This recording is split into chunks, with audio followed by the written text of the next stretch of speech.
কিন্তু যার মরমে মরমে কৃষ্ণ, যার শিরায় উপশিরায় বইছে কৃষ্ণ প্রেম, তাকে কৃষ্ণের কাছ থেকে দূরে সরিয়ে রাখা যায়? দিনে দিনে কৃষ্ণের জন্য আরও উদ্গ্রীব হয়ে পড়লেন রাধা।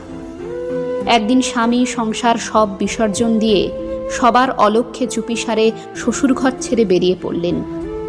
বৃন্দাবন ছেড়ে দ্বারকা। দিনের পর দিন পথ ভেঙে ক্লান্ত, খাওয়া নেই, রাতে ঘুম নেই, উদ্ভ্রান্ত সে পথ হাঁটা। শরীর দুর্বল হয়েছে, হারিয়েছে জৌলুস। হাঁটতে হাঁটতে একদিন পথ এসে মিশল দ্বারকায়। দেখতে পেলেন দ্বারকার রাজপ্রাসাদ। দুর্বল মুখে হাসি ফুটল। অন্য প্রজাদের সঙ্গে রাজপ্রাসাদে ঢোকার অনুমতি মিলল।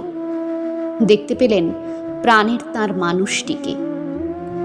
এত প্রজা সমাগমেও রাধাকে ঠিক চিনতে পারেন কৃষ্ণ। আর রাধাকে দেখা মাত্র শ্রীকৃষ্ণের